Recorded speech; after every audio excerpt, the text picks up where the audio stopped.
Good afternoon बच्चों।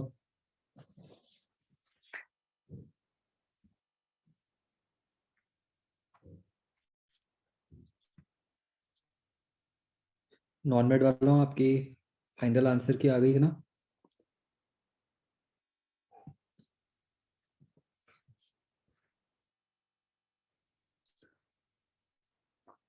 वो किसी ने देखा, मतलब वो सारे हो गए तो मतलब एक्सपेक्टेड चेंजेस से?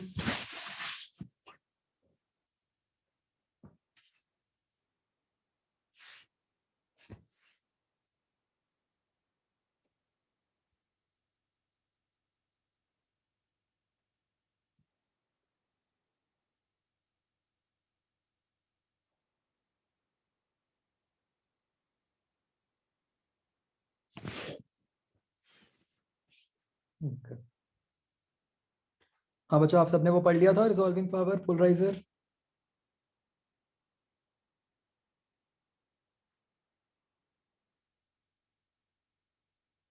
ओके,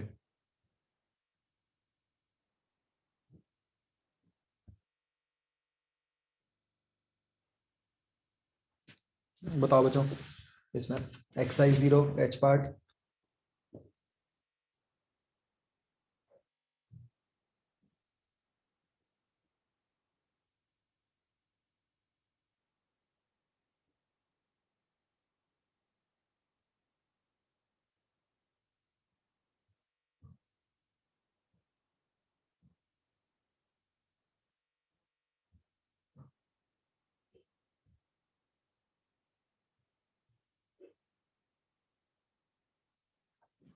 देखो, सेकंड क्वेश्चन आपको बता दिया कि वो जो डॉट्स हैं वो 1 mm अपार्ट हैं। आपको प्यूपिल डायमीटर दे दिया, ये क्या चीज बन गई? 2a। what distance at which they can be resolved? तो ये डिस्टेंस बन गया d। ठीक है, तो ये जो एंगल है वो क्या बन गया? 1 mm/d, और इसको क्या पुट कर देना? 1.22 λ/2a, जिससे d निकल आएगा।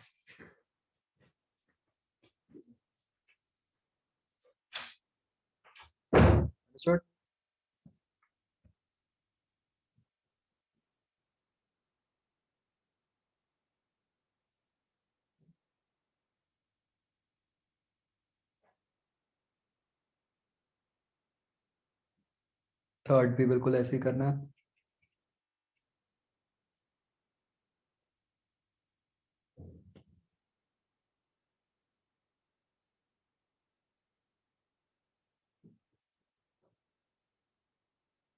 फोर्थ क्वेश्चन,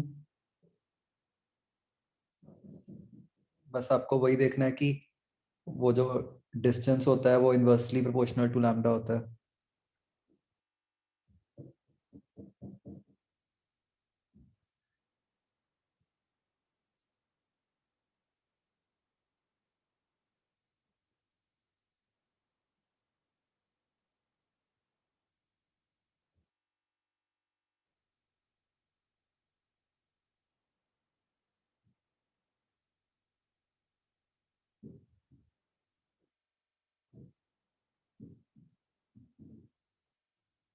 कौन सा एंगल चेंज होगा फोर्थ में?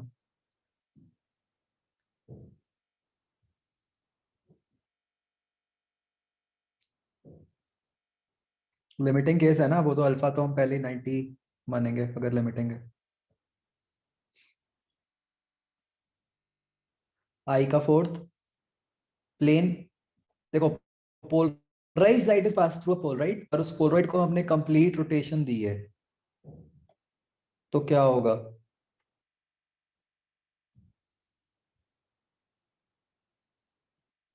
तो बच्चों जैसे जैसे आप रोटेशन दोगे, मतलब यहाँ पे कौन सी वाला रिजल्ट लगेगा? कॉस स्क्वायर थीटा वाला लगेगा ना, और थीटा आपका 0 से 2 पाई वेरी कर रहा है।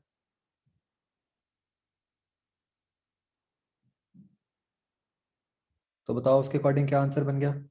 मैं आई के फोर्थ की बात कर रहा हूँ।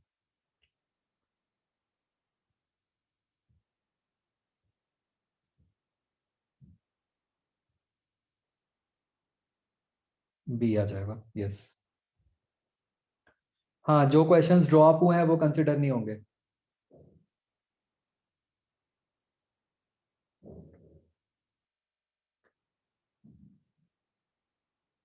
आई का थर्ड, इसमें बस आप ये गलती करोगे, क्रॉस टू ईच अदर लिखा है पहले, उसका मतलब है पहले एंगल 90 है और बाद में 60 से रोटेट कर दिया, तो फिर क्या एंगल बचेगा, 30 बचेगा। ठीक है।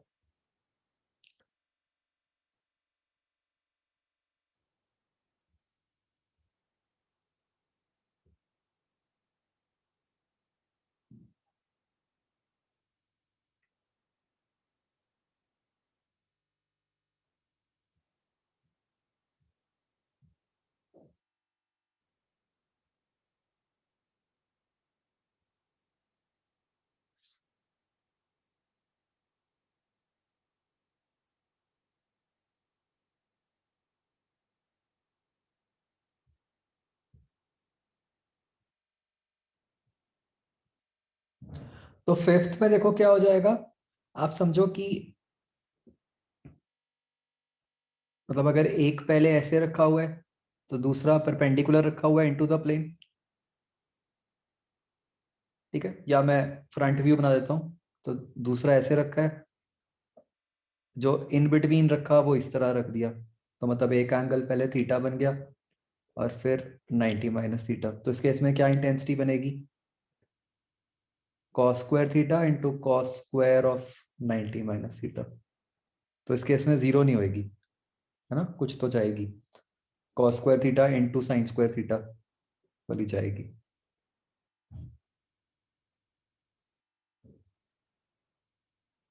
अंडरस्टूड।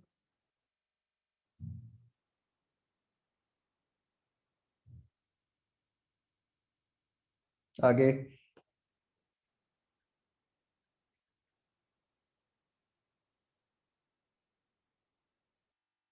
इनिशियल के रिस्पेक्ट में, इंसिडेंट के रिस्पेक्ट में।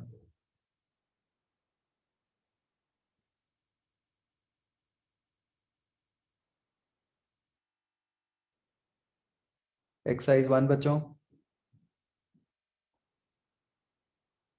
F part.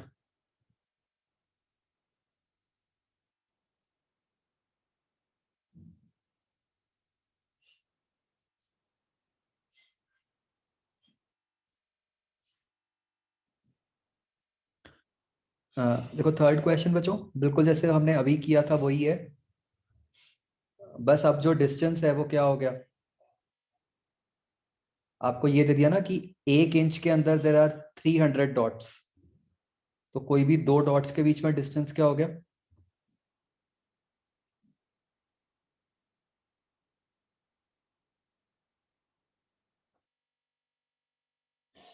ये 2.54 अपॉन 299 होगा बच्चों।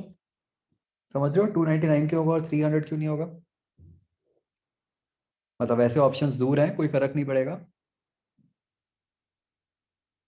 बट आपके माइंड में क्लियर होना चाहिए कि 299 आएगा, राइट।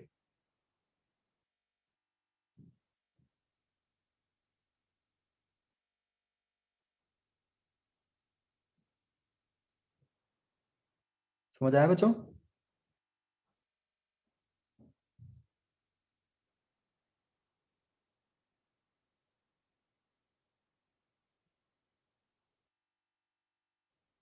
नहीं समझ आया। ये देखो, मान लो मैं आपको कहता 1 इंच में 3 डॉट्स हैं, तो कोई भी दो डॉट्स के बीच में कितना गैप है।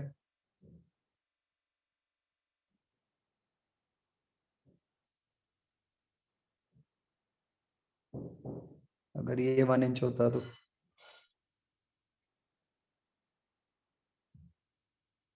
0.5 होता ना गैप। तो इसीलिए अगर 300 डॉट्स हैं तो कोई भी दो डॉट्स के बीच में कितना गैप होगा, राइट? 2.54 centimetre upon 299। तो एक बार ये डिस्टेंस आ गया तो फिर तो इसमें उन्होंने एंगल दे ही दिया आपको, तो ये एंगल को आर्क अपॉन डिस्टेंस करके निकल आएगा। अंडरस्टूड?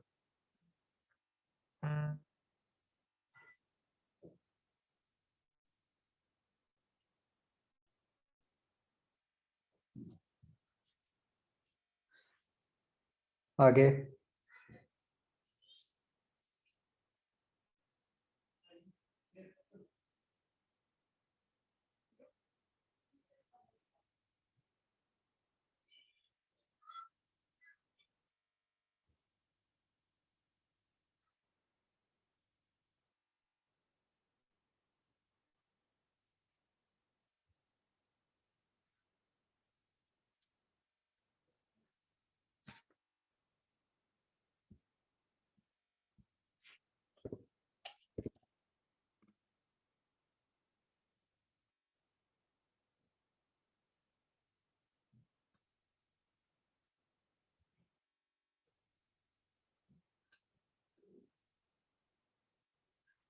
ये बच्चों जो फिफ्थ क्वेश्चन है,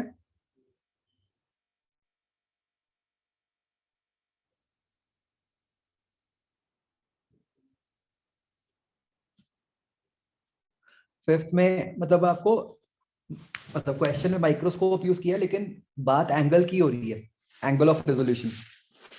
तो आपको जो अपना नॉर्मल एंगल वाला फॉर्मूला उसी से निकाल लोगे।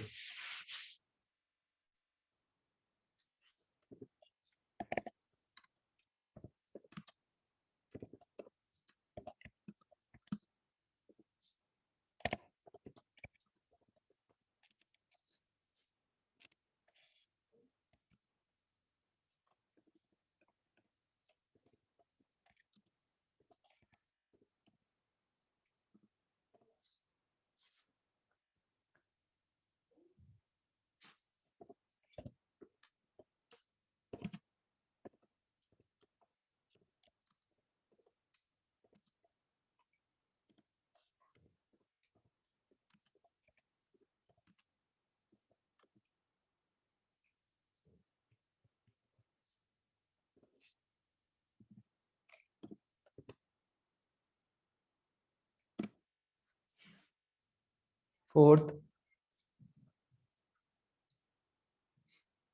इसमें बस वो दूसरे केस में जो आप निकालोगे वेवलेंथ, वही डी ब्रॉगली वाले फॉर्मूला से निकालोगे।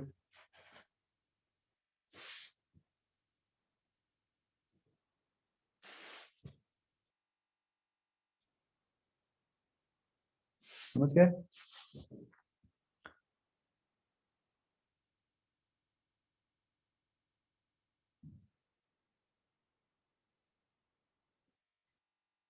ओके, जी पार्ट बच्चों।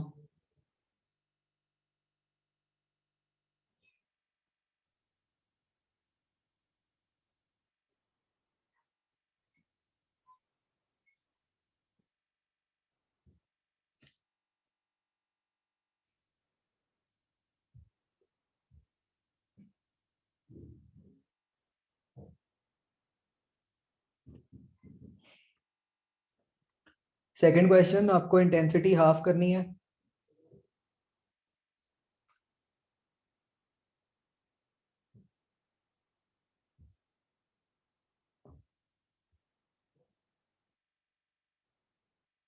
तो cos थीटा आपका मतलब 1/√2 होना चाहिए, है ना? तो बी आ जाएगा आंसर। और ये दो ऑप्शन इसलिए दिए हुए हैं क्योंकि cos स्क्वायर में ही होता है तो फर्क नहीं पड़ता।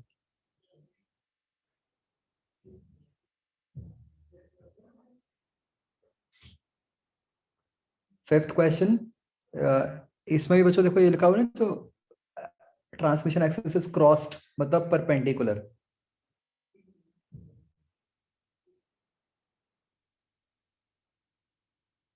तो मतलब वही केस हो गया ना कि पहले और दूसरे के बीच में एंगल थीटा हो गया, दूसरे और तीसरे के बीच में एंगल 90 माइनस थीटा हो गया।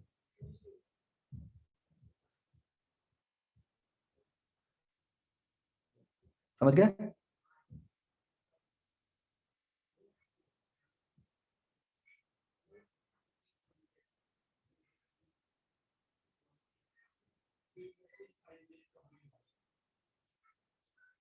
सेवेंथ बच्चों फैक्चुअल है, याद रखना पड़ेगा।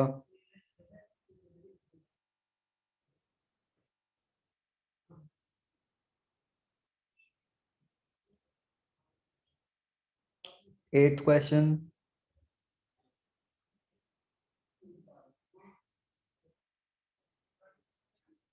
सी ब्रूएस्टर एंगल जो होता है वो म्यू पे डिपेंडेंट है, म्यू वेवलेंथ पे डिपेंडेंट होता है।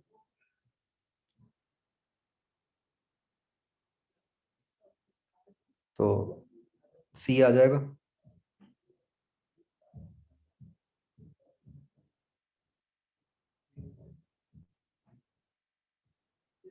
मतलब म्यू जो होता है बच्चों मटेरियल पे भी डिपेंड करता है और वेवलेंथ पे भी डिपेंड करता है ना।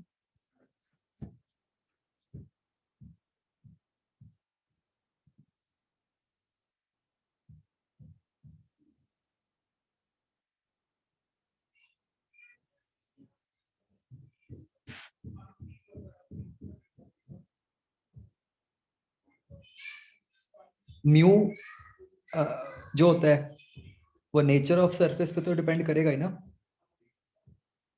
मतलब म्यू ग्लास है, वाटर है, सबका अलग अलग होता है ना, तो उस पर भी डिपेंड करता है और वेवलेंथ पे भी करता है। 11th क्वेश्चन बच्चों, पोलराइजिंग एंगल मतलब ब्रूएस्टर एंगल।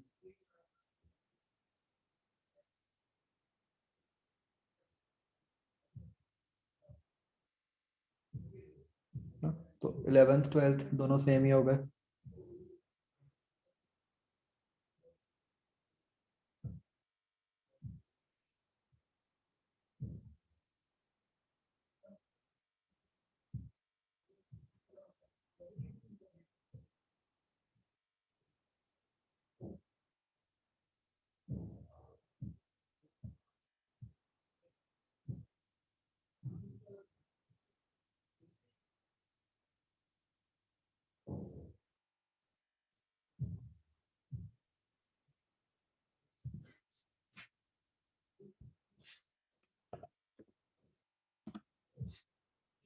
आगे बच्चों,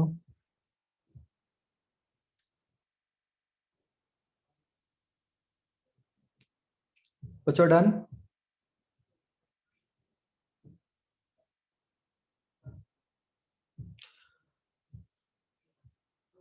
बच्चों ये समझ आ गया सबको, ये पोलराइजर वाला पार्ट।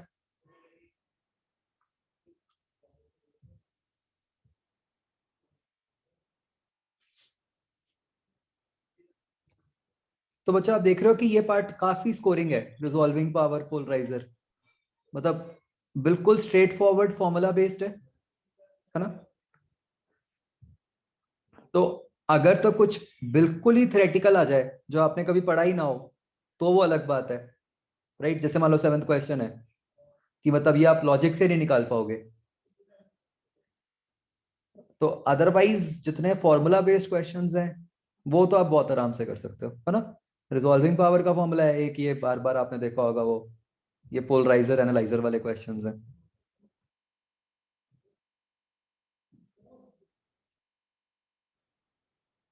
राइट बच्चों। तो मतलब ये तो कर ही आना चाहिए।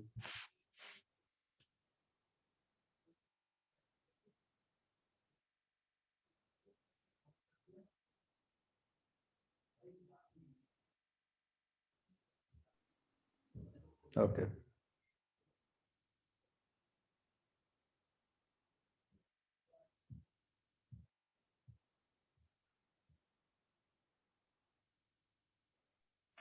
सर। यस। सर जो हम पोलराइजेशन में इंटेंसिटी के अंदर पढ़ते हैं कि I is equal to I naught by two cos square theta one into cos square theta two, और जो जी पार्ट के अंदर क्वेश्चन नंबर 2 था जिसके अंदर एंगल निकालना था हाफ हो जाए इंटेंसिटी जब, तो उसमें हमने आई हाफ नॉट। ऑफ मतलब जो पहले आ रही थी उसका हाफ। तो जो मतलब जो पहले आ रही थी वो I naught by two cos square theta थी। Yes sir. Okay sir, okay हाँ। ओके, ठीक है सर, ठीक है।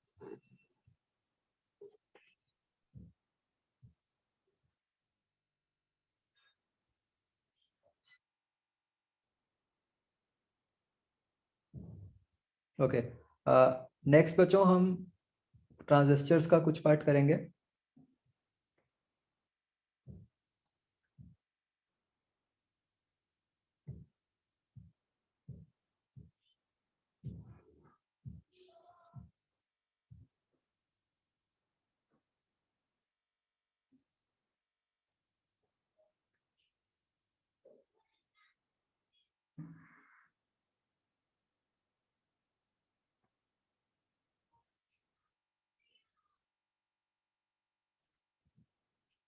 तो बच्चों मैंने आपको ट्रांजिस्टर के कुछ की पॉइंट्स बताऊंगा, मतलब जो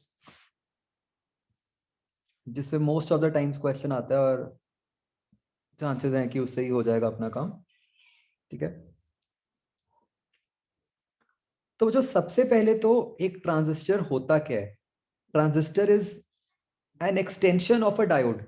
ठीक है, जैसे डायोड में आपके पीएन जंक्शन होता है, राइट?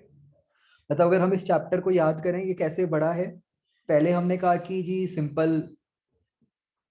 वो ले लो, सिलिकॉन ले लो या कुछ ले लो सेमीकंडक्टर। हमने कहा वो ज्यादा काम का नहीं होता इसलिए उसको डोप कर दो। फिर हमने डोपिंग में भी क्या किया, पीएन जंक्शन बना दी, जिसमें हमने देखा कि कई सारे यूजेस हैं। अब हम उसको फर्दर एक्सटेंड कर देते हैं, किस तरह से? हम एक ऐसा डिवाइस बनाते हैं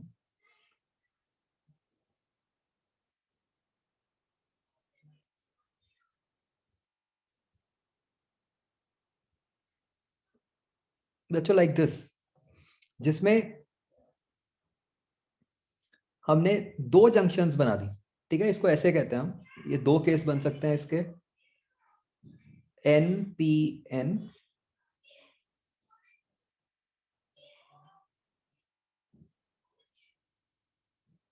या इसका उल्टा हो जाएगा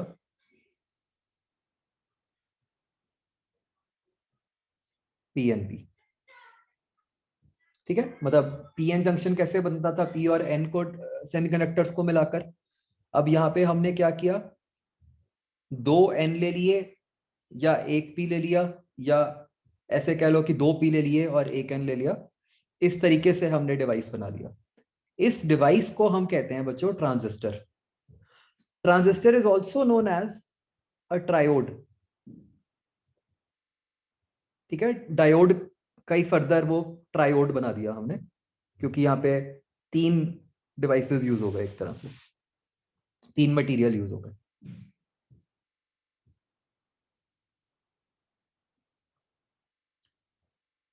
ठीक है, इसका बच्चों जो सिंबल होता है, circuit symbol, it is like this.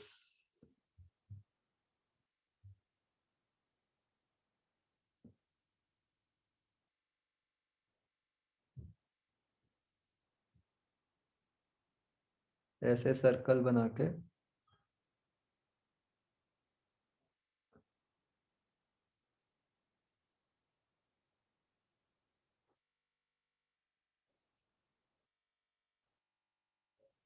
तो क्योंकि बच्चों यहाँ पे तीन एंड्स हैं,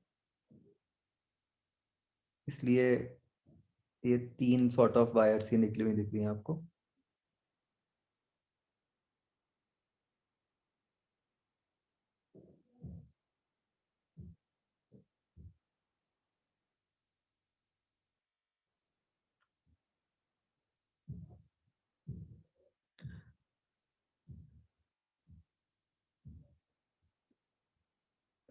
अच्छा, ये जो ट्रांजिस्टर के तीन पार्ट्स होते हैं, इसमें जो पार्ट तो होता है बीच वाला,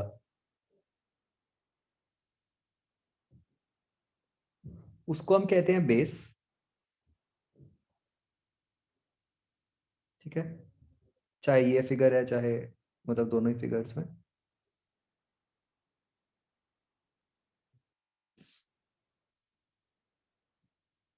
जो सबसे बड़ा पार्ट होता है उसको हम कहते हैं कलेक्टर, और जो सेकंड नंबर पे होता है थिकनेस में वो होता है एमिटर। मतलब 3 पार्ट्स होते हैं, एक को एमिटर कहते हैं, एक को बेस कहते हैं, एक को कलेक्टर कहते हैं। नॉर्मली आप देख के सिर्फ बेस बता सकते हो कौन सा है। कलेक्टर और एमिटर में अभी हम लिखेंगे भी आगे, कलेक्टर बड़ा होता है, बट मतलब जो साइज में चेंज होता है वो बहुत छोटा सा होता है कि आप ऐसे विजिबली देख के नहीं बता सकते कि हाँ जी कलेक्टर कौन सा और एमिटर कौन सा है। ठीक है,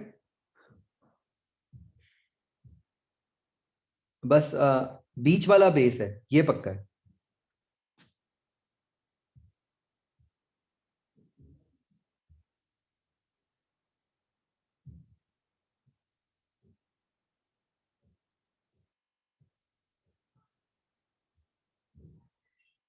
ये नाम बच्चों किस तरह से डला हुआ है, बेसिकली हम ऐसा कहना चाह रहे हैं, देखो एमिटर, बेस, कलेक्टर, है ना। तो एमिटर है जो चार्ज कैरियर्स को एमिट करता है, ठीक है। बेस है जिसके थ्रू वो पास करते हैं, और कलेक्टर है जो उनको कलेक्ट कर लेता है, ठीक है। तो हमने इसको ऐसे समझना है कि एमिटर से चार्ज कैरियर्स निकल रहे हैं जो कि बेस से होते हुए कलेक्टर के पास पहुंच जाते हैं, ठीक है। इससे आप ये भी समझ पाओगे कि क्यों मैंने कहा कि कलेक्टर थोड़ा बड़ा होना चाहिए, क्योंकि कलेक्टर को एमिटर एंड बेस दोनों के चार्ज कैरियर्स को इकट्ठा करना होता है, ठीक है। क्या ये बात समझ आती है बच्चों?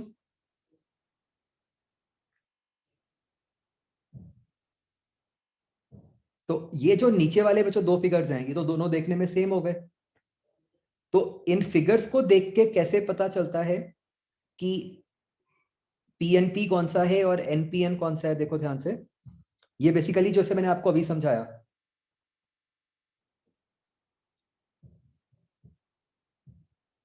पीएनपी में बच्चों चार्ज कैरियर्स कौन से होंगे मेजॉरिटी बताओ?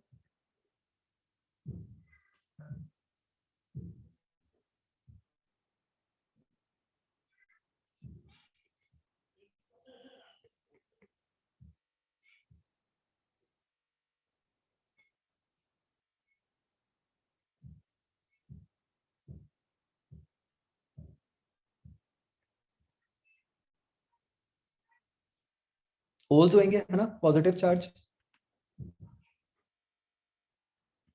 तो हम एक एरो की डायरेक्शन दिखा देते हैं। देखो बच्चों, बीच वाला तो बेस है, नीचे वाला वो तो पता ही है ना। कंफ्यूजन किसकी है कि एमिटर कौन सा है और कलेक्टर कौन सा है। तो ये एरो जो है बच्चों, this is the conventional direction of current. तो इसके ऊपर वाला फिगर देखो, इसके ऊपर वाले फिगर में बेसिकली एक तरह से होल्स होंगे,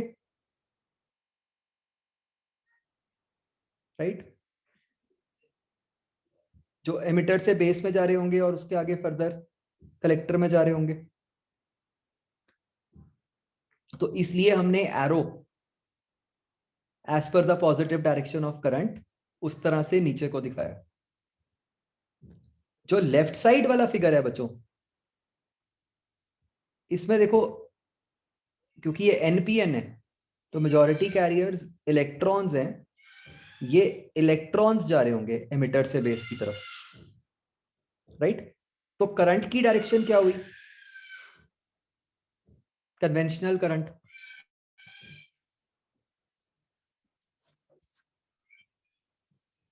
ऑपोजिट हो गई। तो यहां पे हम एरो इस तरह दिखाते हैं,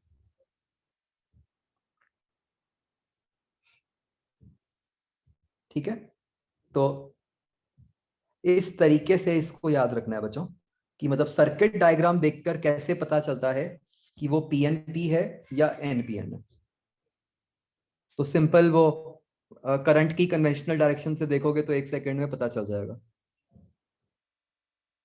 ये बात क्लियर हो रही है बच्चों?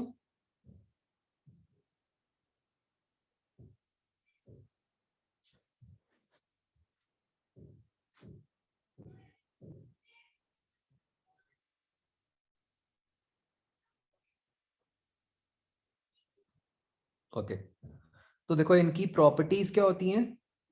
बच्चों ये लिख लो आप,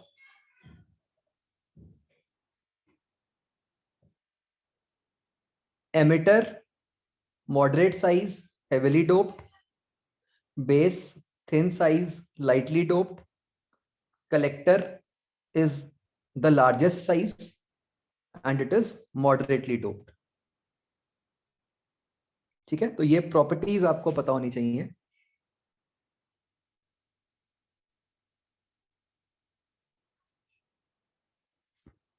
जिससे बेस आपको मतलब क्वेश्चन आ सकता है कि भाई बताओ क्या कैसा होता है।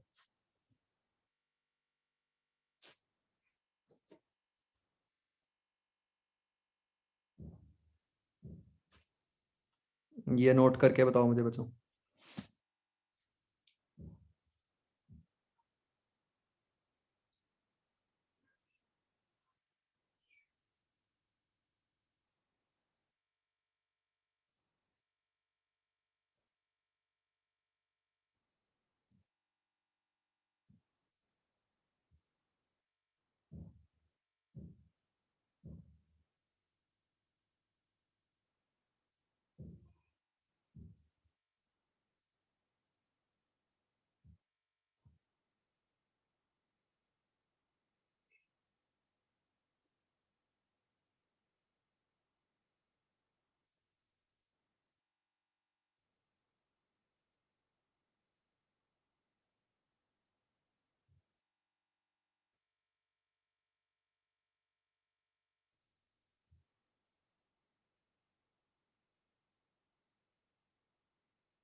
लिख लिया बच्चों?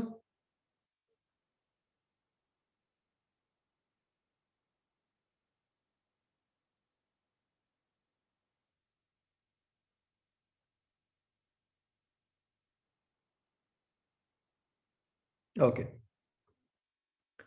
तो अब बच्चों आपको ख्याल होगा कि जैसे डायोड था, डायोड में क्या था कि भाई दो पॉसिबिलिटीज हो सकती होती थी कि डायोड को आपने फॉरवर्ड बायस कर दिया या रिवर्स बायस कर दिया, जिसके हिसाब से डायोड डिफरेंटली बिहेव करता था, इजंट इट?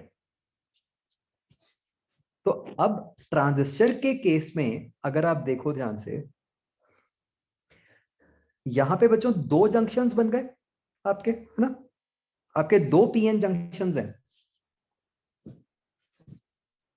अब हर पीएन जंक्शन को हम सेपरेटली फॉरवर्ड बायस या रिवर्स बायस कर सकते हैं।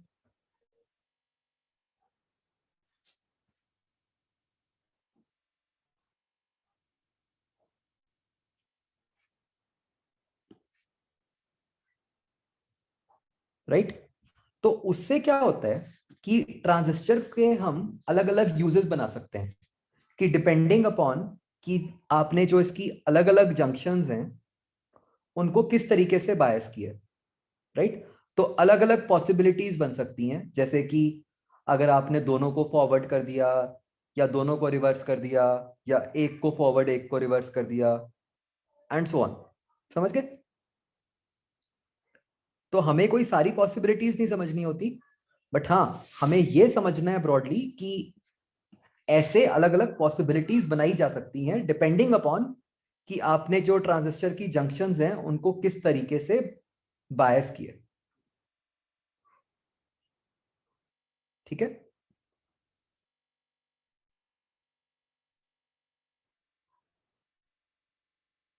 और एक बच्चों यहां पे लाइन लिख लो कि हमने बात दोनों की कर ली, बट आगे हम जो भी फर्दर बात करेंगे वो हम एनपीएन ट्रांजिस्टर की बात करेंगे, मतलब जितना भी हमारे पोर्शन में है वो एनपीएन का ही है।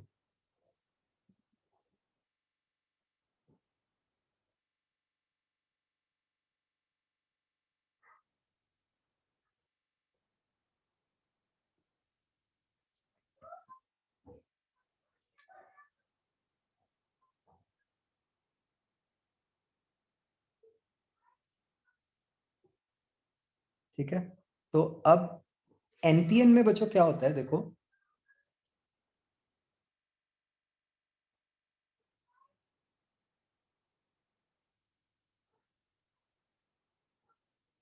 हम बच्चों ट्रांजिस्टर के लिए एक स्टेट डिफाइन करते हैं जिसको हम कहते हैं एक्टिव स्टेट।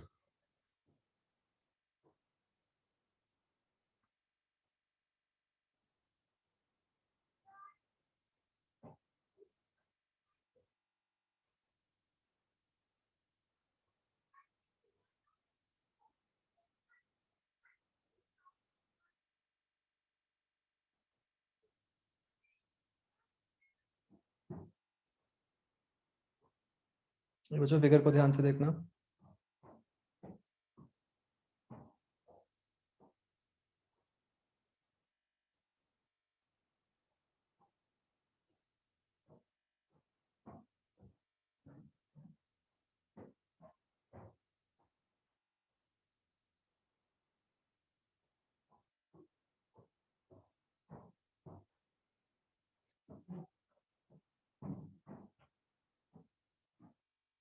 बच्चों मुझे देखकर बताओ ये कौन से वाला केस हुआ, एनपीएन या पीएनपी?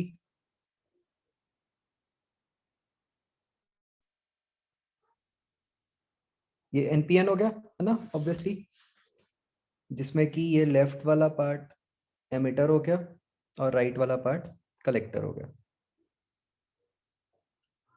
तो बच्चों ये जो एक्टिव स्टेट होती है, एक्टिव स्टेट में हम क्या कहते हैं कि जो एमिटर बेस जंक्शन है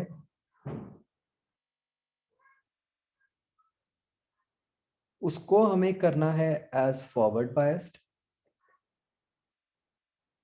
और जो कलेक्टर बेस जंक्शन है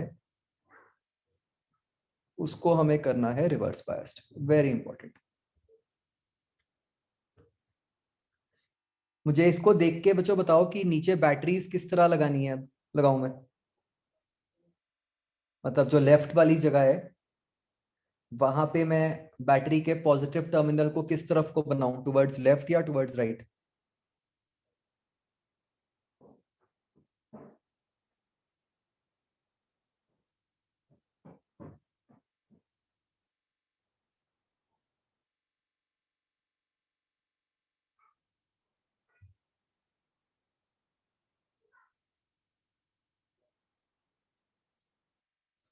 बहुत सिंपल है, कुछ भी नहीं है।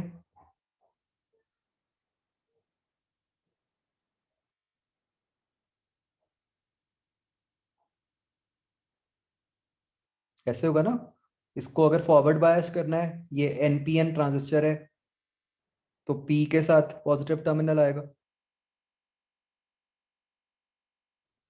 और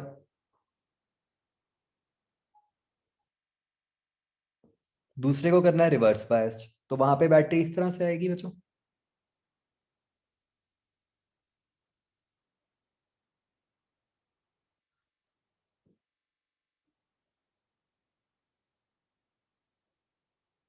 तो बच्चों ये बैटरीज की पोलैरिटीज आपको समझ आ गई, जिसके बेसिस पे ये ट्रांजिस्टर को हमने एक्टिव स्टेट में रखा है ना। ये इंपॉर्टेंट क्वेश्चन है। ये अलग अलग फॉर्म्स में आ सकता है, थ्योरेटिकली आ सकता है, फिगर की फॉर्म में आ सकता है, ठीक है। फिर बच्चों यहाँ पे आ जाते हैं करंट की डायरेक्शंस, अब इनको देखना बहुत ध्यान से।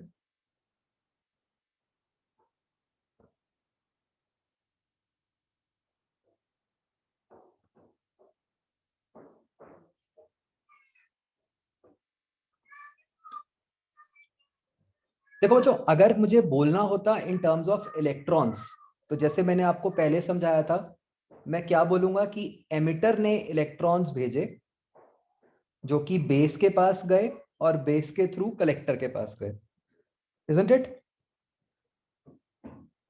लेकिन in terms of the conventional direction of current, मेरे एरोस तो उल्टे बनेंगे, क्योंकि एरोस तो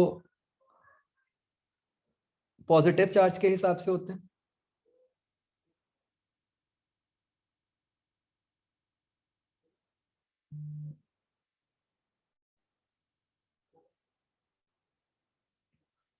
तो करंट्स की ये डायरेक्शंस होती हैं।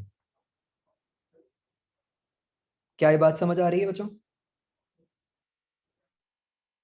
और आप ये भी सोच पा रहे हो कि अगर पीएनपी होता फिर क्या होता, ये सारे एरोज उल्टा हो जाते ब्लू वाले, राइट। ओके,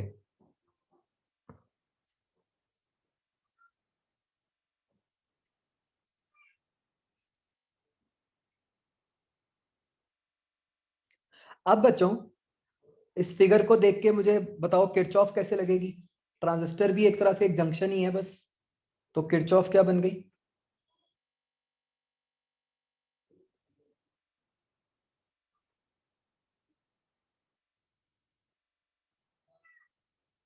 ये बन गई ना, I is equal to I C plus I B.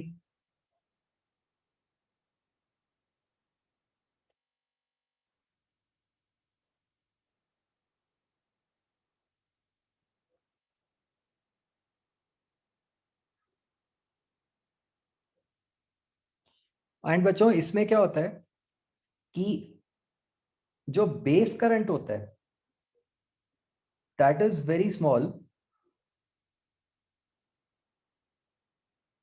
compared to the collector current or the emitter current।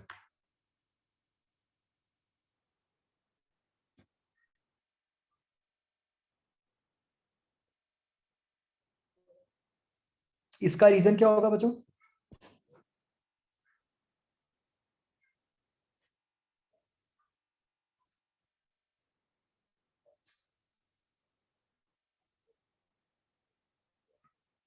सोचो, ये क्यों ऐसा होगा कि बेस करंट बहुत कम होगा? पढ़ा है हमने आज ही। यस, उसकी डोपिंग ही बहुत कम है, वहां चार्जेस ही बहुत कम है, ठीक है। तो वहां से जो करंट बन पाता है दैट इज वेरी स्मॉल।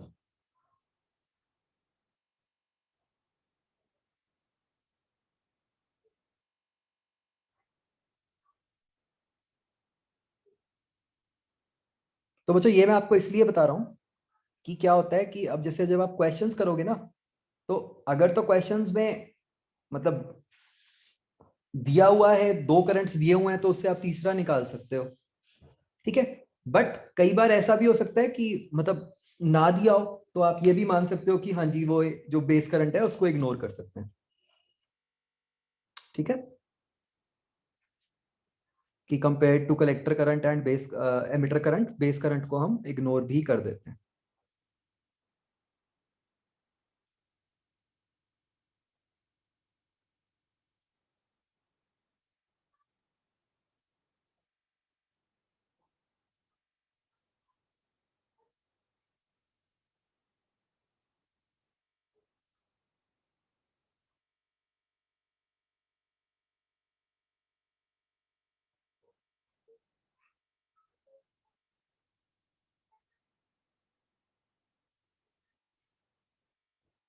तो यहां तक समझ आ गया?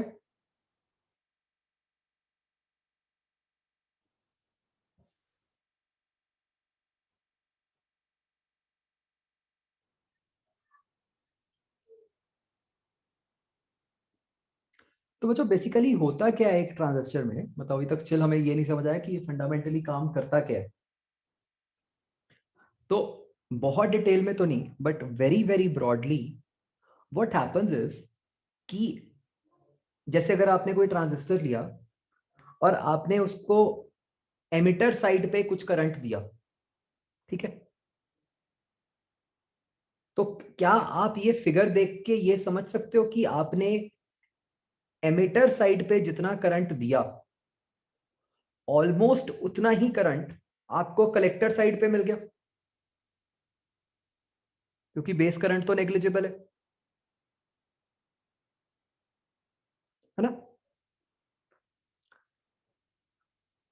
अब बच्चों प्रॉपर्टी लगाओ डायोड की। देखो एमिटर बेस जो आपका जंक्शन है वो तो है फॉरवर्ड बायस्ड, तो उसकी रेजिस्टेंस क्या हुई, कम हुई ज्यादा हुई डायोड की नॉलेज से?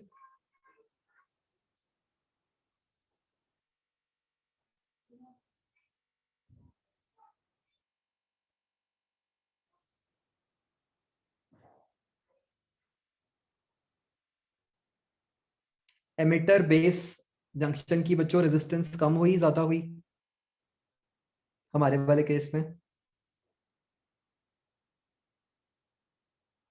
कम हुई, है ना?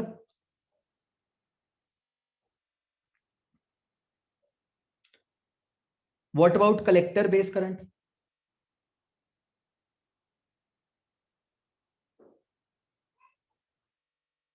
उसकी ज्यादा हुई। रिवर्स बायस में तो जो रेजिस्टेंस होती है वो बहुत ही ज्यादा होती है ना? तो think of it this way कि हमने जितना करंट, ध्यान से सुना बच्चों, हमने जितना करंट एमिटर साइड पे दिया ऑलमोस्ट उतना ही करंट हमें कलेक्टर साइड पे मिल गया,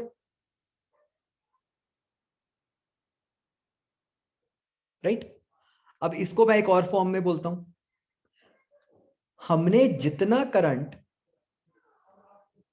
कम रेजिस्टेंस पे प्रोवाइड किया हमें ज्यादा रेजिस्टेंस पे भी ऑलमोस्ट उतना ही करंट मिल गया।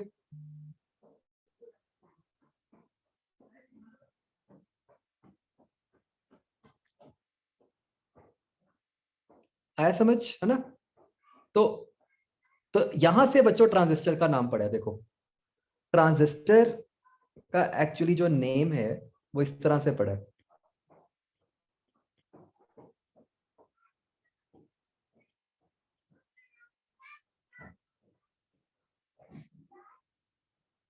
Transfer plus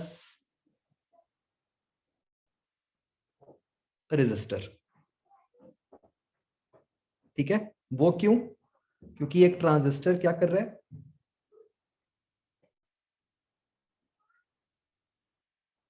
it transfers current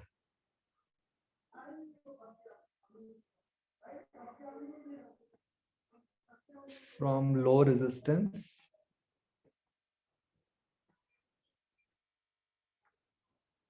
to high resistance.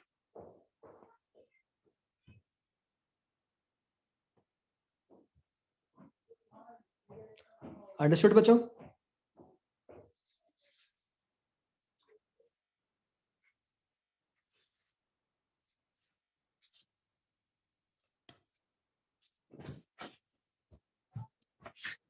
तो जिसके बेसिस पर उसकी कुछ एप्लीकेशंस बनाई जा सकती हैं।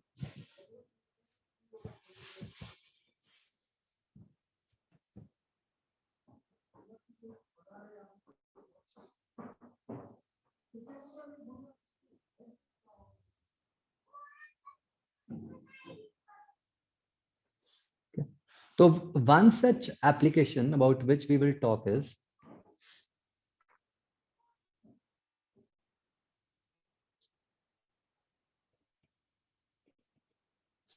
transistor as amplifier.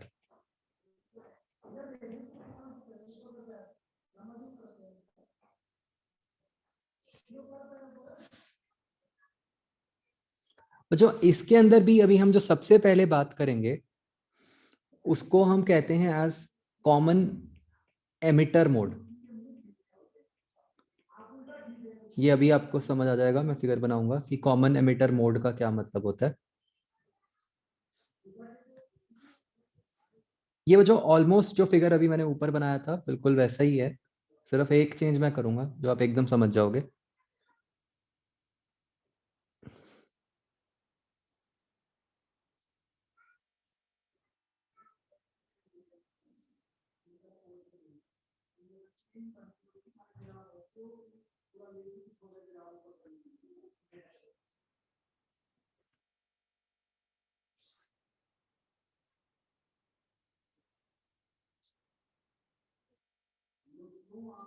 बताओ बच्चों ये क्या किया मैंने?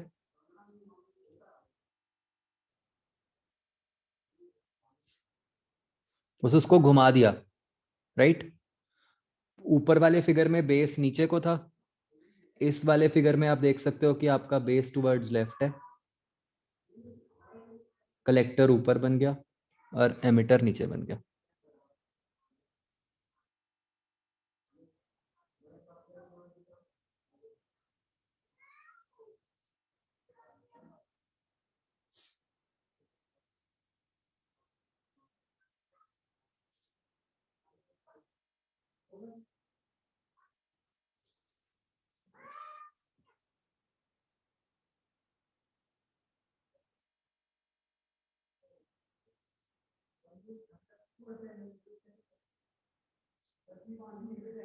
अगेन मैंने 2 बैटरीज लगा दी।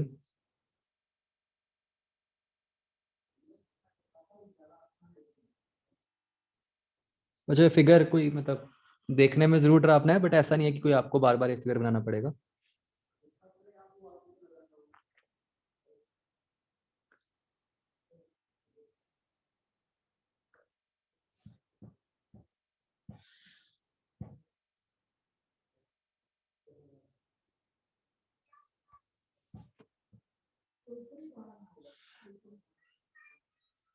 बच्चों फटाफट मुझे देख के बताओ, बायसिंग ठीक है जैसे हमने पहले सोची थी वैसे ही है?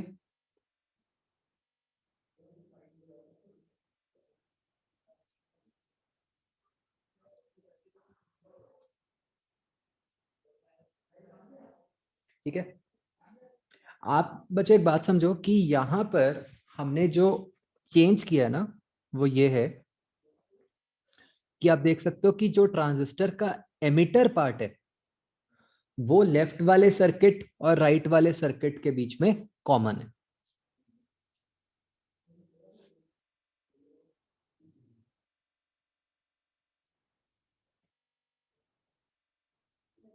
समझ रहे हो बच्चों? इसलिए हम इसको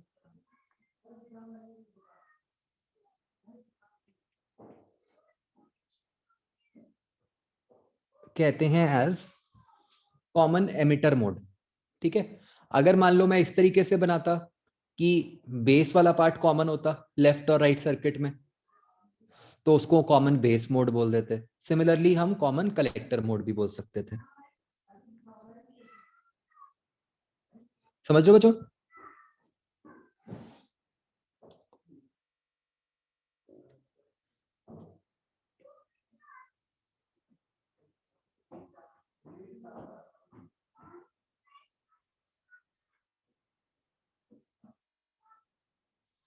फिर बच्चों आप ये देख सकते हो ये जो मैंने अभी बनाया, लेफ्ट साइड पे टर्मिनल्स हैं जहां से हम एसी सिग्नल इनपुट करते हैं, और राइट साइड पे जो दो टर्मिनल्स हैं वहां से हम आउटपुट लेते हैं। ठीक है, तो एक साइड इनपुट हो गई, एक साइड आउटपुट हो गई।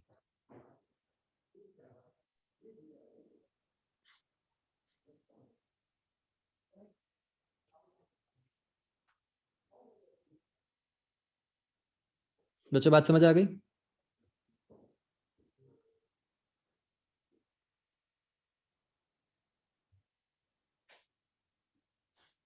And although not required, but जैसे हमने ऊपर बनाया था, हम करंट के एरोस की भी डायरेक्शंस बना सकते हैं।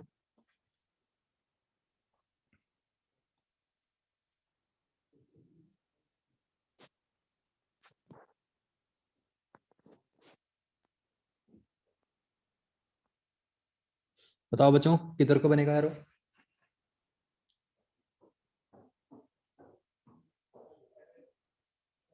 ये हो गया आई।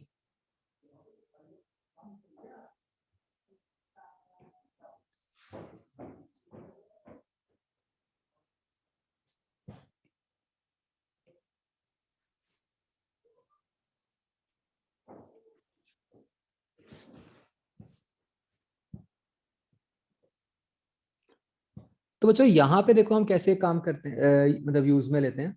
बच्चों एम्पलीफायर का मतलब क्या होता है?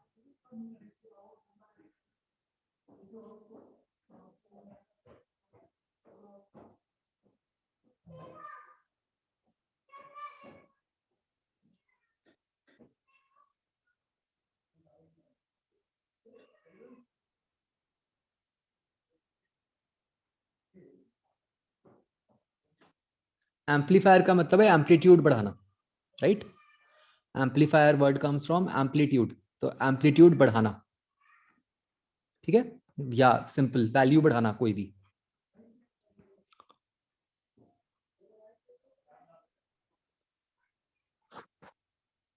ठीक है, तो अगर मैं एक बिल्कुल सिंपल टर्म्स में बात करूं, हमें ये पता है बच्चों कि आईसी जो होता है वो आईबी के कंपैरिजन में बहुत ज्यादा होता है ना? तो इस फिगर में अगर आप देखो, हम इनपुट क्या दे रहे हैं? आईबी।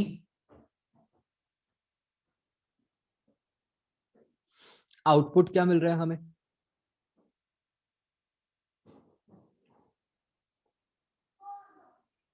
आईसी, है ना? तो आपको बहुत ज्यादा वो मिल गया करंट कंपेयर टू जो आपने इनपुट किया था,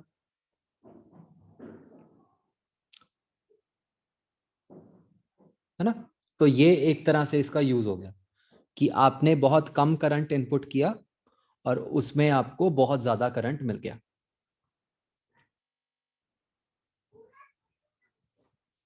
ठीक है, तो हम इसकी एग्जैक्ट वर्किंग में तो नहीं जा सकते, मतलब वो वैसे भी नहीं जा सकते हम, नॉट दैट कि अभी नहीं जा रहे। क्या क्या हमें पॉइंट्स पता होने चाहिए? देखो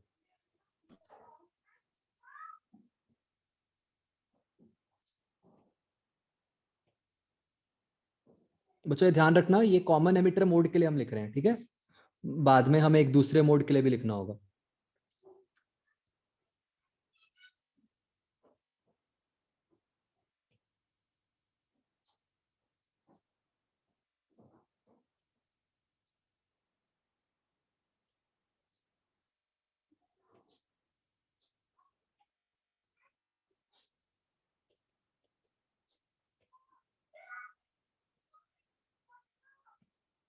तो सबसे पहले तो इनपुट वोल्टेज और आउटपुट वोल्टेज में 180 डिग्री का फेज डिफरेंस होता है।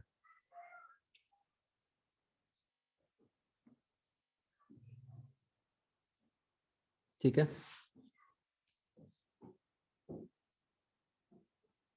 दूसरी बात बच्चों, हम एक टर्म यहां डिफाइन करते हैं, बीटा डीसी। बीटा डीसी का मतलब है आईसी ओवर आईबी। मतलब सिंपली कितना करंट आपको आउटपुट में मिला अपॉन कितना करंट आपको इनपुट में मिला। This is known as your DC current gain. Current gain मतलब कितना करंट, कितनी रेशो में करंट ज्यादा मिल रहा है, ठीक है। और इसलिए इसको बोल दिया output current over input current.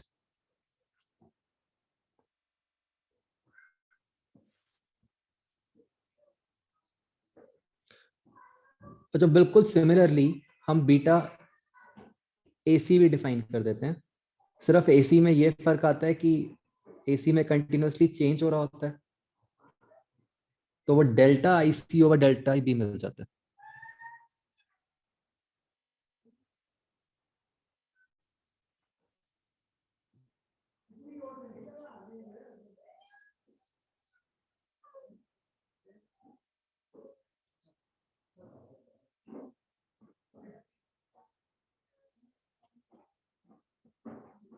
तो ये बन जाता है एसी करंट के।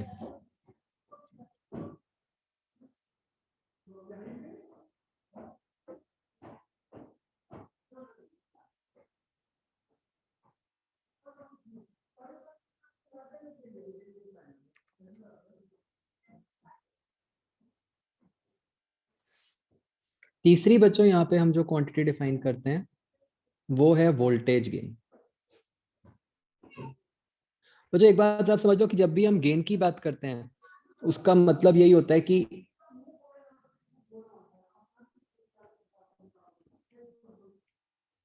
जैसे ये भी बन जाएगा output voltage upon output input voltage.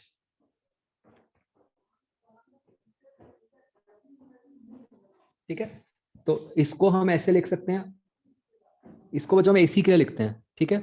तो आउटपुट वोल्टेज हो गई ये output current into output resistance upon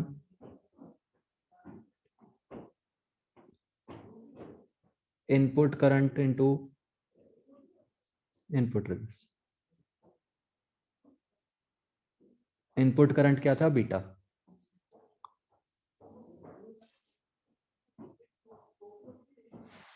तो बच्चों जैसे मैंने आपको अभी समझाया, इसको क्या बोल सकते होंगे हम, R out upon R in को।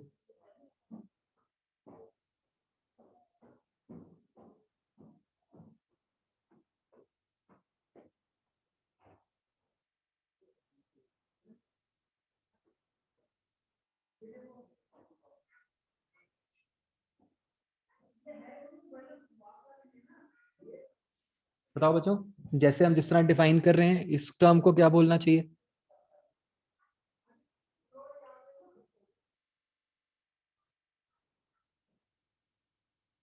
ये भी आउटपुट ओवर इनपुट ही है ना, तो इसको क्या बोले।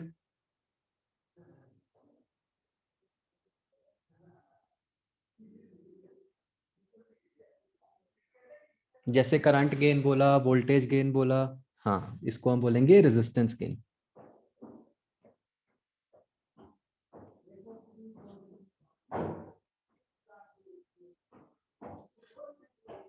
तो तो ये बन जाता है, पहली टर्म क्या है, बीटा ना, तो ये बन गया बीटा एसी इंटू। बच्चों ये फॉर्मूलाज ध्यान से देख लो, मैक्सिमम क्वेश्चंस यहीं से बनने हैं, ठीक है ना।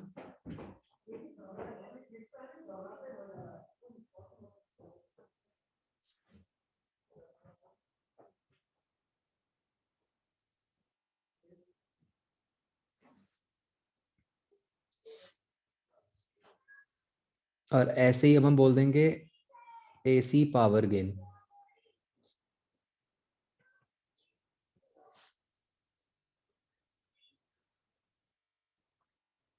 तो बच्चों क्या होता है कि पावर गेन क्या बन जाता है, current gain into voltage gain.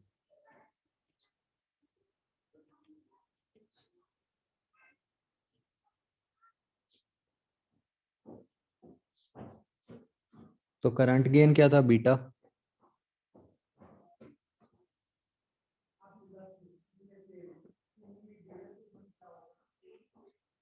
और अभी ऊपर हमने लिखा वोल्टेज गेन क्या है, बीटा एसी इंटू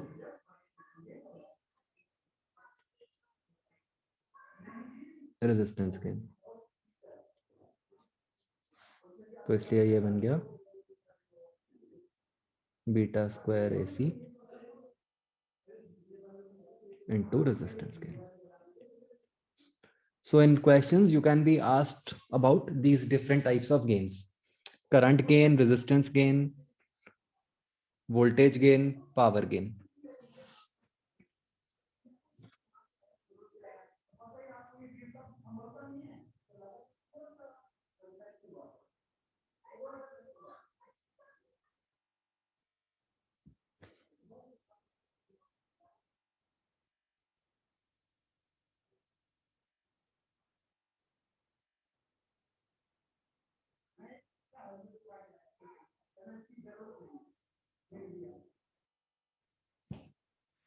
ठीक है बच्चों, अब जो दूसरा वाला ट्रांजिस्टर का जो मोड है जिसके बारे में हमें थोड़ी सी इंफॉर्मेशन होनी चाहिए, उसको हम कहते हैं एज कॉमन बेस मोड।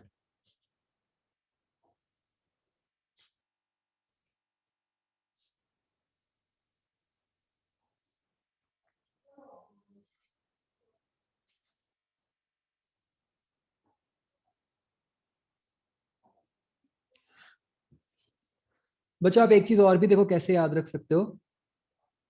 जब हमने कॉमन एमिटर मोड बोला तो डेफिनेशन में बीटा के कौन कौन से करंट्स आए, IC और IB। मतलब जो कॉमन था वो आपके फॉर्मूला में नहीं आया, समझ रहे हो?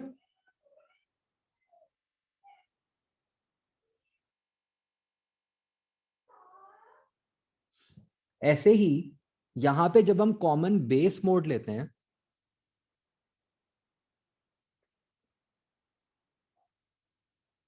तो कॉमन बेस मोड में जो हम टर्म यूज करते हैं उसको हम कहते हैं अल्फा।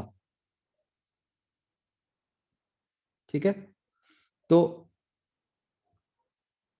अल्फा DC बन जाता है और ऊपर तो IC आना है क्योंकि आउटपुट तो IC से ही आनी है, तो ये IC बाय IE बन जाता है। और अल्फा AC जो है वो delta IC over delta IR। ठीक है जी। और एक बात बच्चों आपने कॉमन बेस मोड में ये याद रखनी होती है कि यहाँ पे there is no phase change between input and output voltage.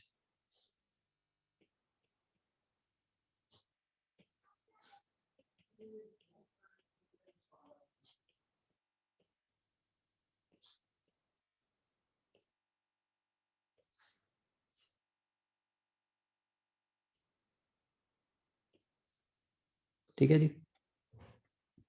अच्छा, ये फॉर्मूलाज यहाँ पे आप ऑफ कोर्स देख सकते हो कि अल्फा जो होगा इसमें जो गेन होगा वो बहुत कम हो रहा है ना, क्योंकि IC तो नियरली इक्वली होते हैं।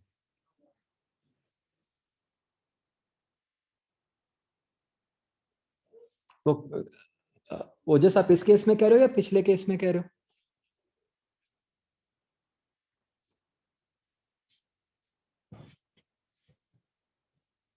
तो जहां पर भी हमें आउटपुट पे एक वैल्यू ज्यादा मिलती है कंपेयर टू इनपुट, उसको हम गेन कहते हैं। तो जैसे पिछले केस में हमें रेजिस्टेंस, वोल्टेज, पावर, करंट सारी ज्यादा मिल रही, तो इसलिए हम सबके गेन की बात कर रहे हैं।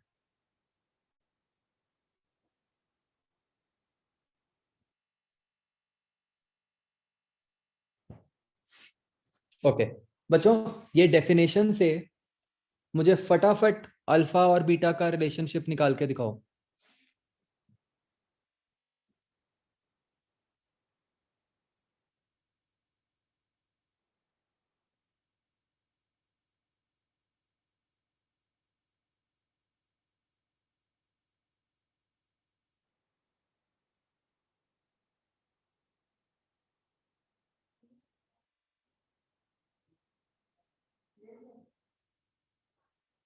फेज चेंज ऊपर लिखा था 180 degree out of phase with input voltage.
बोबरॉन उसको एलिमिनेट करो,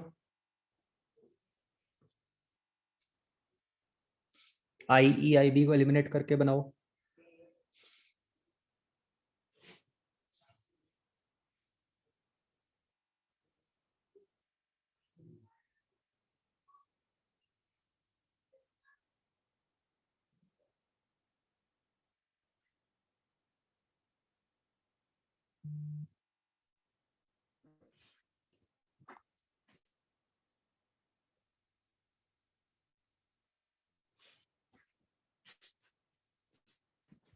तो बच्चों आपने सिंपल वो रिलेशन ही यूज करना है बस, कि जो हमने पहले लिखा था कि I is equal to I C plus I B.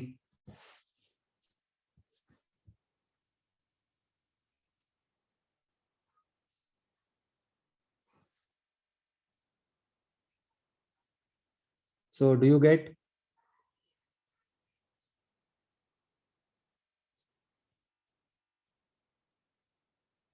One over alpha is equal to one over beta plus one.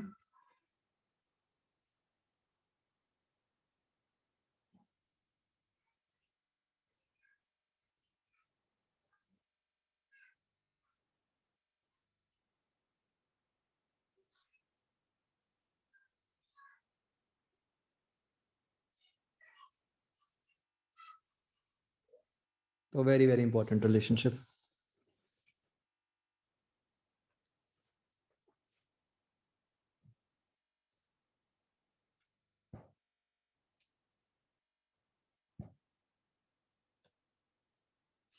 ठीक है बच्चों, तो this is all we need to know about transistors. इससे आपके मतलब मोर देन 85% क्वेश्चंस हो जाएंगे transistors के। ठीक है, तो more than sufficient for this year. एक टाइप का न्यूमेरिकल है बच्चों पर्टिकुलर, जो मैं आपको एक बार करके दिखाता हूँ, मतलब जिसमें यूज तो यही सारा कुछ होना है, बट चलो फिर भी एक बार हम देख लेते हैं।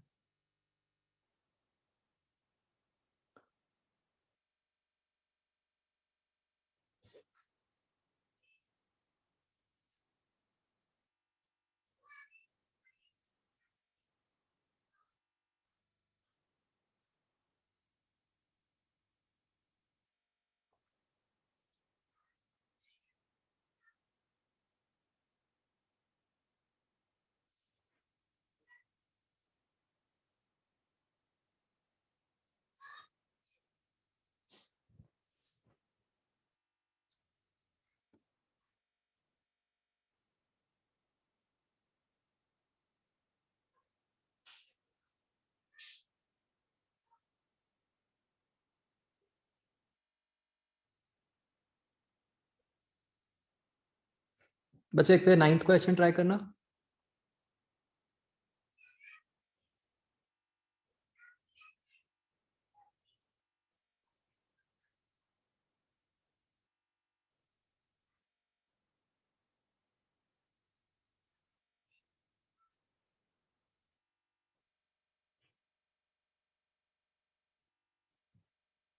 ठीक है, ये मैं आपको ऐसे क्वेश्चंस बता रहा हूँ जिसमें मतलब थोड़ा सर्किट में बना होगा।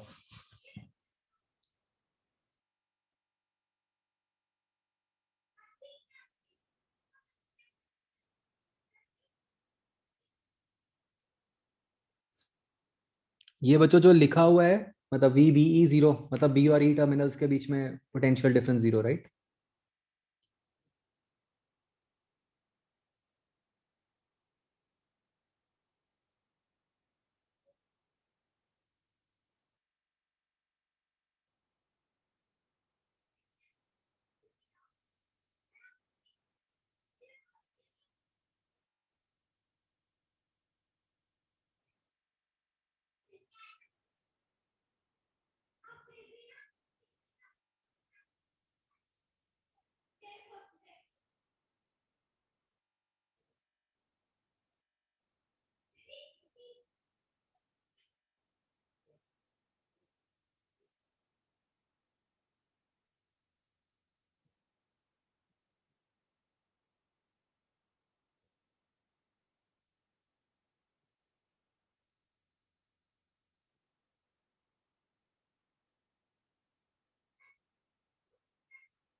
हाँ बच्चों, हो गया?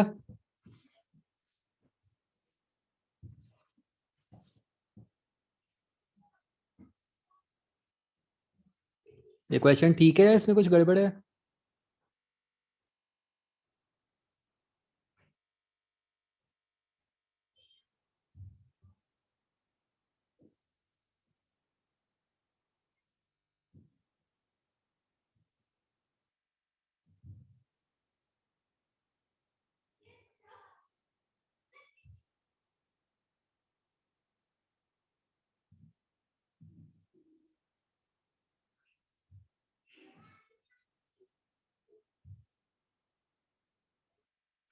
अच्छा, इस फिगर में ये बताओ मुझे, आई बी किधर को होगा, नीचे को या ऊपर को?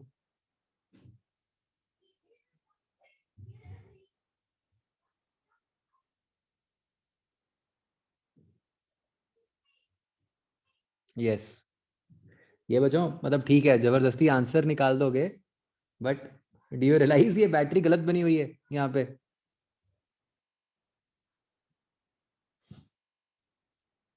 इसमें तो होगा ही नहीं जीरो।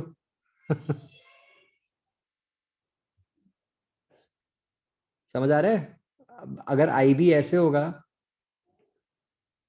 आई बी तो ऐसे होना ही पड़ेगा, तो क्या किसी भी हालत में बी और ई टर्मिनल्स में पोटेंशियल डिफरेंस जीरो हो सकता है? राइट, मैंने इसीलिए दिया था क्वेश्चन आपको। तो मतलब ये बैटरी एक्चुअली उल्टी बनी हुई है, ये ऐसे होएगी। ठीक है, और फिर तो इसके बाद बस आपने क्या करना है, बस बी से ई किरचॉफ लगा दो, है ना? किरचॉफ लगा के पोटेंशियल डिफरेंस जीरो कर दो। अंडरस्टूड? बी से शुरू करो, ई तक पहुंच जाओ, पोटेंशियल डिफरेंस जीरो कर दो।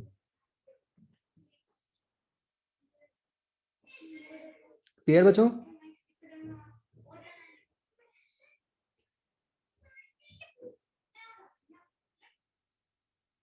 ओके, चलो अब बस एक ये क्वेश्चन हमने करना है, ये जो है पैराग्राफ वाला, आपको सारा क्लियर हो जाएगा कंसेप्ट।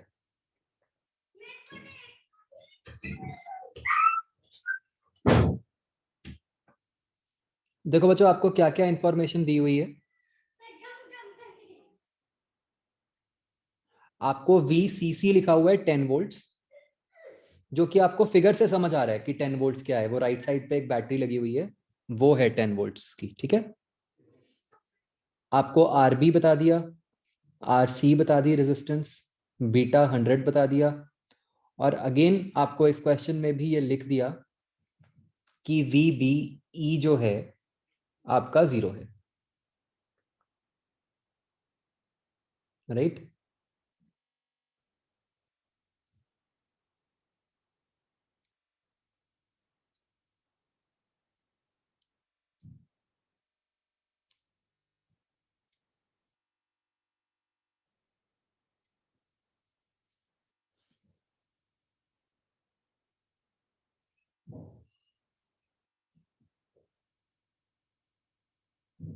तो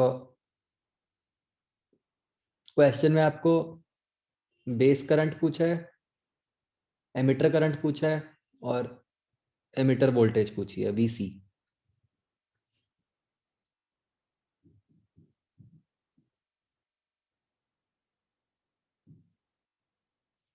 ठीक है बच्चों, क्वेश्चन समझ आ गया? सारा ना सिंपल स्टैंडर्ड किरचॉफ है, और कुछ भी नहीं है।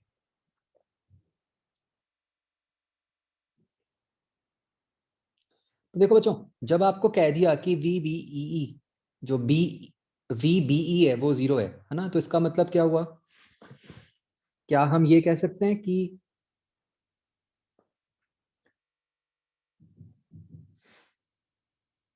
Potential of B is equal to potential of E, जो कि जीरो है, क्योंकि हम क्लियरली देख सकते हैं कि अर्थिंग की हुई है।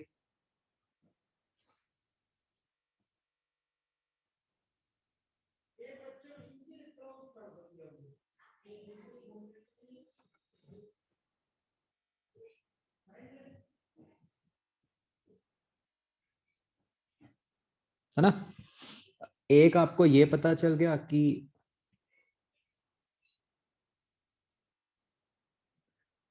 चाहे आई सी कह लो चाहे आई ई कह लो, ये equal to 500 times I B हो गए नियरली।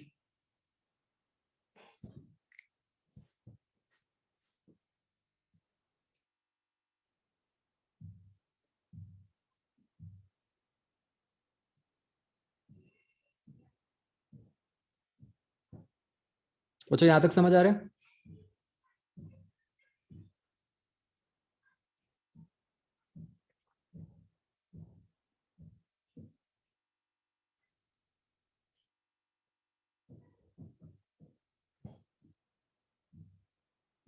बच्चों any doubt please ask.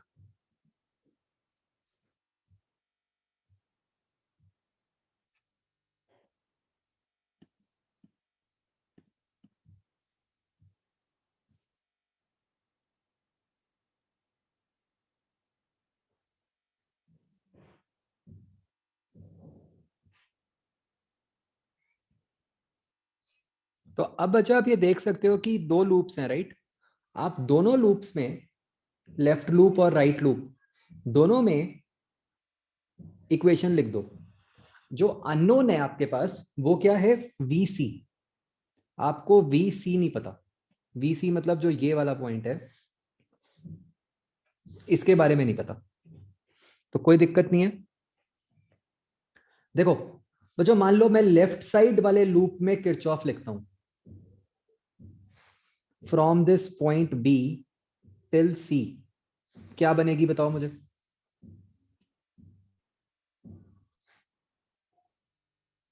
We B, मैं जान के जो जनरल टर्म्स में लिख रहा हूं, ठीक है, फिर वैल्यूज पुट करते हैं। V B plus I B R B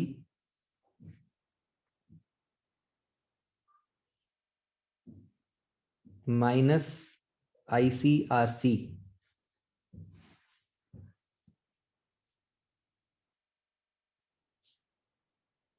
is equal to 0।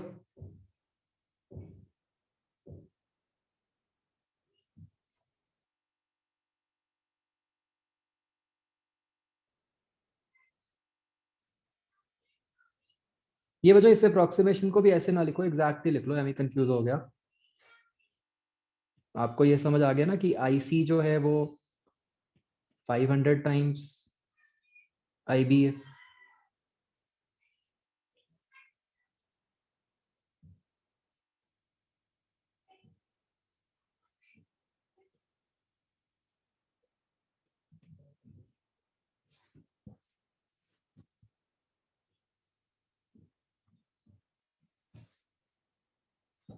ठीक लिखा है मैंने या उल्टा लिख दिया बताओ।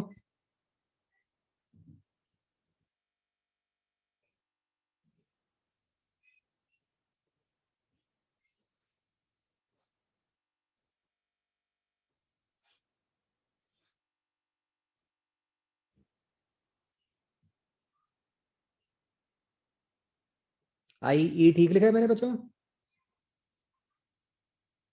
कहाँ गायब हो गए सब?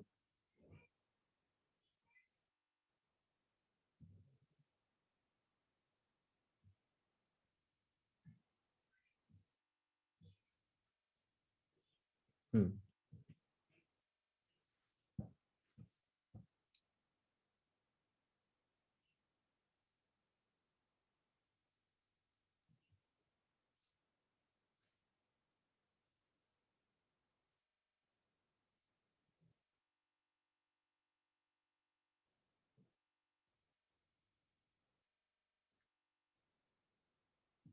ये मैं जो मैंने एक गलती कर दी, यहाँ राइट हैंड साइड पे 0 नहीं आएगा, हम सी तक पहुंचे हैं, है ना।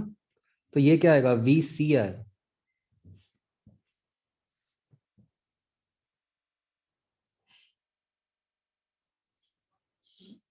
मैंने क्या लिखा है, बी से सी किरचॉफ लिखी है।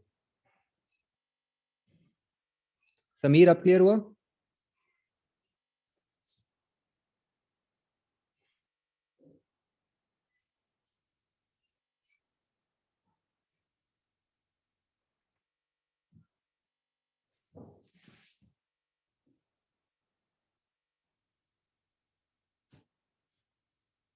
तो बच्चों आप देख रहे हो हम बहुत ध्यान से, देखने में अजीब लग रहा है यार, ये पता नहीं ट्रांजिस्टर के अलॉन्ग किरचॉफ कैसे लिखेंगे। हम बहुत ध्यान से ट्रांजिस्टर के बाहर बाहर किरचॉफ लगा रहे हैं, है ना, उसके अंदर तो जा ही नहीं रहे ताकि पंगा पड़े कोई। ऐसे ही हम राइट वाले लूप में कैसे लिखेंगे, इस तरह से देखो।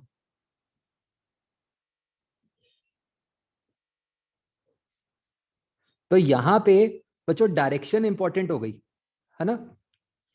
मैं ई से सीधा सी पे नहीं जा सकता था, वो नहीं मेरे को पता चल रहा है अजीब सा क्या हो रहा है वहां पे, मतलब क्लॉकवाइज डायरेक्शन में। एंटी क्लॉकवाइज डायरेक्शन में जाने में तो कोई दिक्कत नहीं है। ये बात समझ आ रही है बच्चों?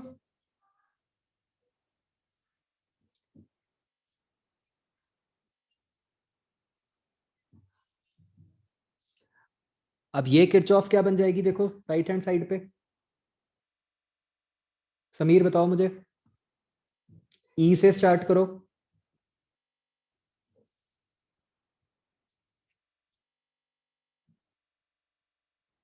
पहली term VE +10 minus ICRC is again equal to VC।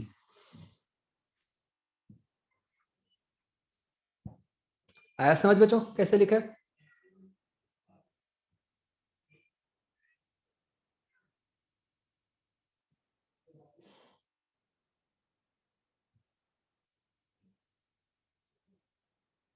है ना। अब वैल्यूज पुट कर दो। अब आपकी जो लेफ्ट साइड वाली इक्वेशन है देखो, उसमें VB तो आपका 0 ही है,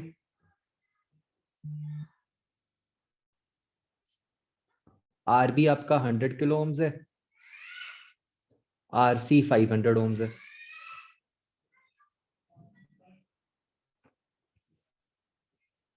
तो VC दोनों जगह से इक्वेट कर दो। VC क्या बन गया देखो, 500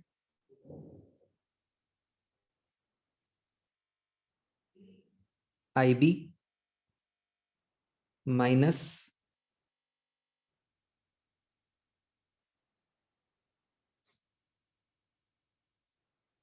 यूनिट्स का ध्यान रखना है, ये क्या है, IB RB।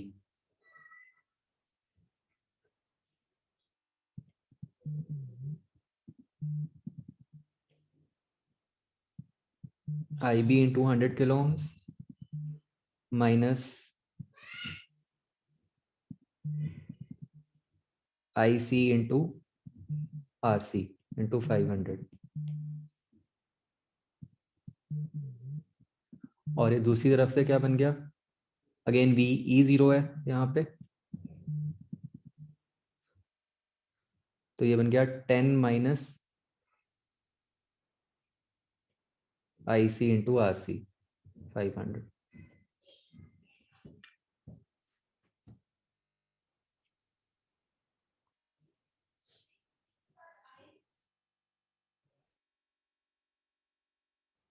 ठीक है बच्चों, ये आपकी इक्वेशन बन गई।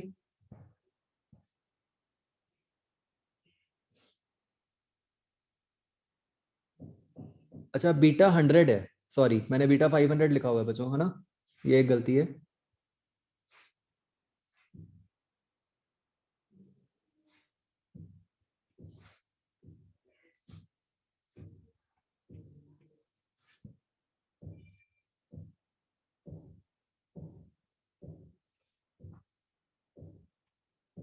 अब क्लियर हो गया होगा, है ना, पहले वो मैंने गलत लिख दिया था।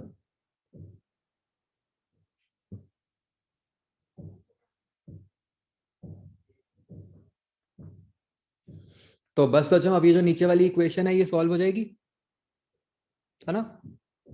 IC को लिख दो इन टर्म्स ऑफ IB। तो आप देखो कि ये जो आपकी दो इक्वेशंस बन रही हैं यही वाले अननोन्स बनेंगे। IB निकल आएगा, IB निकल आया तो IE निकल आएगा, IE निकल आया और VC निकल आएगा फिर।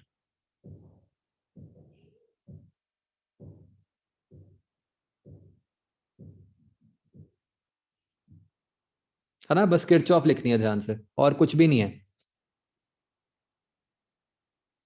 मतलब यहाँ पे ट्रांजिस्टर का जो काम है, जो ट्रांजिस्टर की डेफिनेशन यूज हो रही है, वो तो सिर्फ बीटा की हो रही है, समझ रहे हो आप? और तो कुछ भी नहीं है यहाँ पे ट्रांजिस्टर का काम।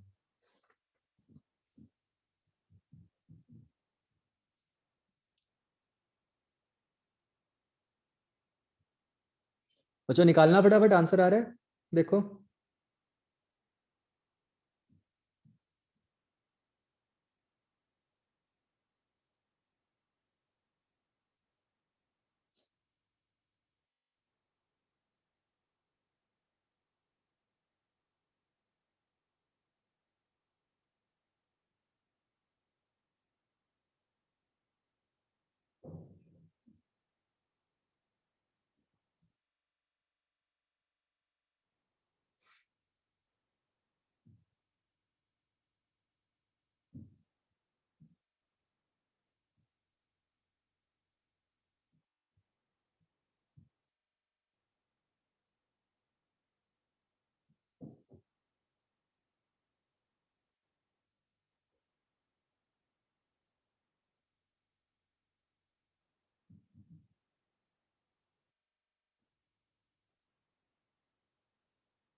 ये आंसर गलत लग रहा है मुझे, संभव है ना।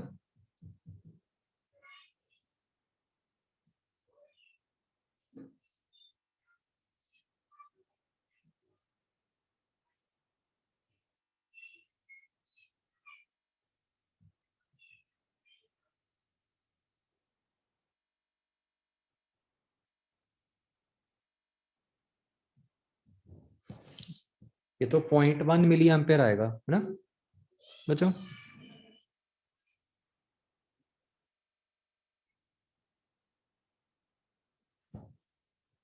ये ठीक करो आंसर बच्चों, क्या दिया हुआ है पीछे?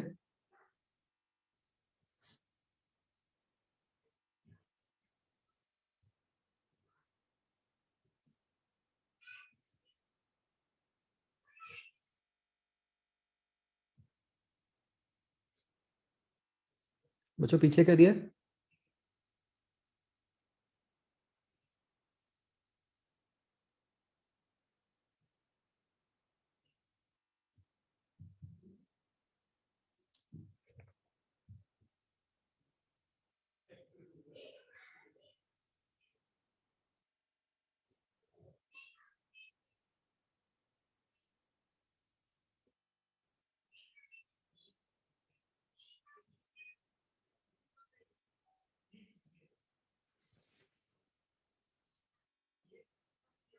क्या दिया भाई पीछे?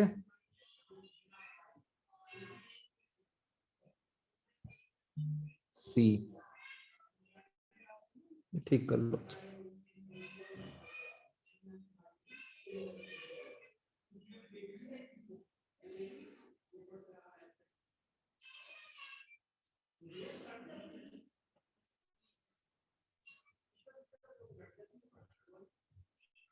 बाकी पार्ट्स भी निकालो बच्चों फटाफट।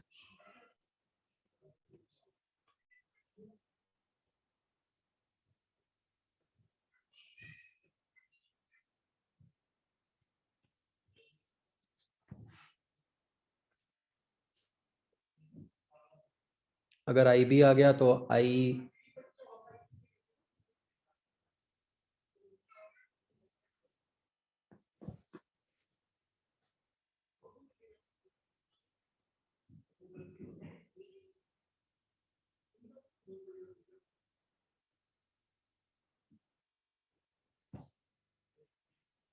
फिर ये भी गलती हो गया ऑफ कोर्स ना।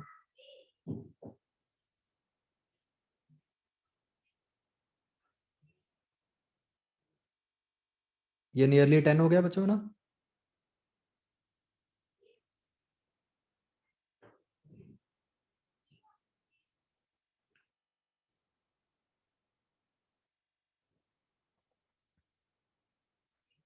और इससे VC क्या बन गया?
ये बच्चों इसका भी आंसर आई थिंक 5 आ जाएगा ना आखिरी का?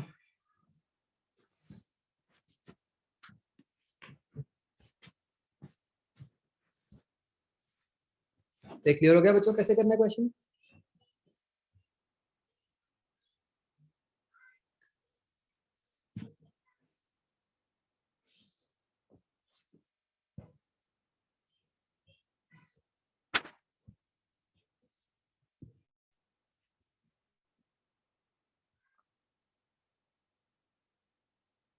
मुझे समझ आ गया कैसे करने क्वेश्चंस ना? किरचॉफ ही है सिंपल।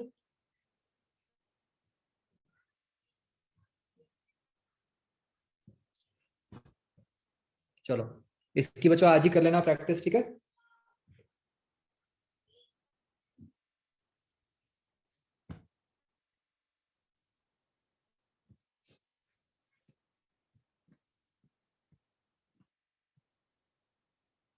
चलो ओके बच्चों, सी यू देन, बाय।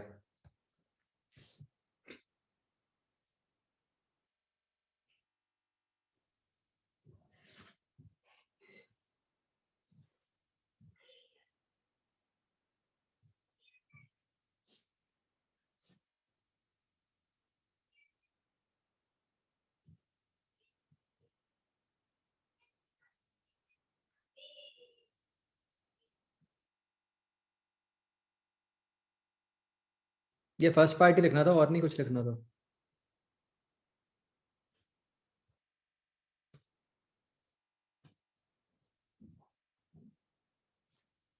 चलो ओके।